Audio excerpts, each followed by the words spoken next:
आइए आज हम बात करते हैं कि अर्थशास्त्र में मांग या इकोनॉमिक्स में डिमांड किसको कहते हैं। बहुत सारे स्टूडेंट्स हमारे पास आते हैं और कहते हैं कि मैम थोड़ा सा डिफ़िकल्ट लगता है इकोनॉमिक्स।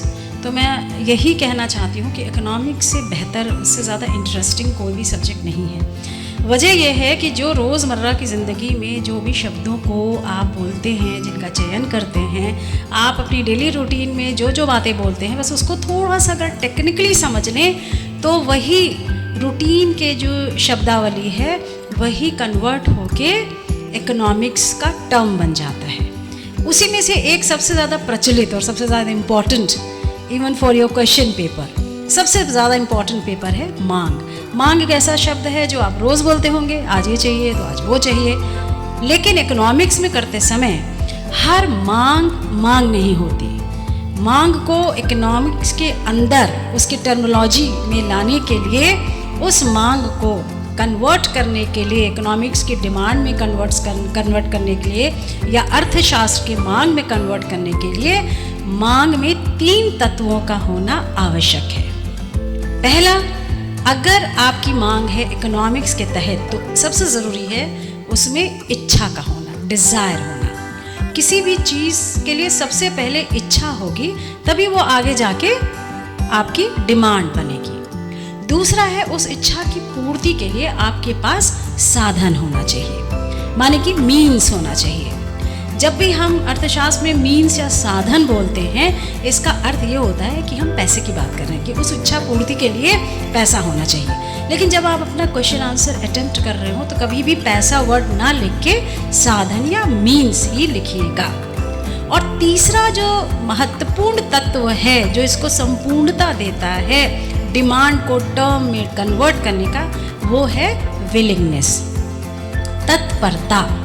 यानी कि ये जो साधन है ना, इसको आप उस डिज़ायर पे खर्च करने के लिए तत्पर हैं, विलिंग हैं। यानी कि जब ये तीनों चीज़ मिल जाएंगी, डिज़ायर, मीन्स एंड विलिंगनेस, या इच्छा, साधन और तत्परता, तब ये तीनों चीज़ें जब एक जगह मिलेंगी उसको हम इकोनॉमिक्स के अंदर डिमांड कह पाएंगे। अन्यथा वो इच्छा रह जाएगी, कुछ भी रह जाएगा, लेकिन वो इकोनॉमिक्स के अंदर डिमांड नहीं बन पाएगी, मांग नहीं बन पाएगी। अब देखिए, इसको एक उदाहरण लेके चलिए, इसमें चीज़ें गायब करके देखिए। अगर मान लीजिए कि हमारे पास 2 चीज़ें हैं, इच्छा गायब कर दीजिए। हमारे पास मीन्स है, हमारे पास विलिंगनेस है, बहुत सारा पैसा है और हम बहुत ज़्यादा तत्पर भी हैं कि हम खर्च भी कर दें और पैसा भी खूब है, लेकिन कोई इच्छा ही नहीं है, तो मांग थोड़ी ना रह गई। फॉर एग्जाम्पल ये केस जैसे हम लोग का है। आप जिंदगी के इस पड़ाव में आके, ठीक है, साधन भी हैं और अगर हैं तो तत्पर भी हैं, लेकिन कोई इच्छा ही नहीं रह गई, तो कोई सी चीज़ की मांग नहीं है। मान लीजिए कि आपके पास इच्छा है और आपके पास विलिंगनेस है। जैसे हमारे स्टूडेंट हैं ना, जब बाहर बैठते हैं और अपना आपस में ग्रुप में सुनिए तो कितनी इच्छाएं होती हैं और क्या ना कर गए होते हैं। अरे मेरे पास ये हो तो पता नहीं, एक बोलेगा कि मैं 3 स्टार होटल बनाऊंगा, तो दूसरा बोलेगा मैं 5 स्टार, तो चौथा बोलेगा अरे मैं तो 7 स्टार बना लूँ। तत्पर भी बहुत है, मगर जब जेब देखते हैं तो ठन ठन गोपाल।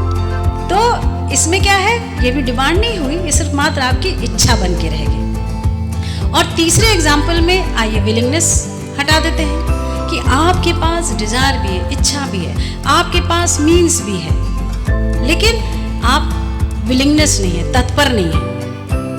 कंजूस लोग को देखा है, खूब पैसा होता है और डिज़ायर भी होती है, लेकिन पैसा नहीं खर्च करना चाहते, तो वो बस अपनी इच्छा लेके बैठे रह जाते हैं, लेकिन वो इकोनॉमिक्स में डिमांड नहीं होगी। तो डिमांड को डिमांड करने के लिए इन 3 तत्वों का होना अति आवश्यक है, तभी वो इकोनॉमिक्स का डिमांड होगा।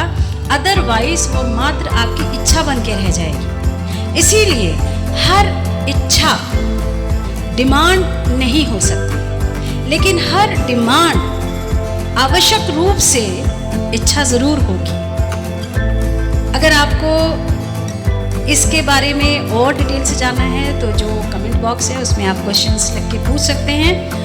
हम इसके और चर्चा करेंगे अपने कई एपिसोड्स में। आप देख सकते हैं कि टाइप्स ऑफ डिमांड है, लॉ ऑफ डिमांड है, इन सभी चीज़ों की चर्चा करेंगे। लेकिन आपको टर्मोलॉजी सरस बनाने के लिए, बहुत सरल बनाने के लिए आपको अलग अलग इसके हमारे एपिसोड्स देखिए, चीज़ें समझ में आएंगी और बहुत इंटरेस्टिंग होंगी। नहीं तो कभी कभी मन करे तो किताबें तो हैं, आप किसी को भी उठा के पढ़ सकते हैं। क्वेश्चंस का स्वागत है कमेंट बॉक्स में।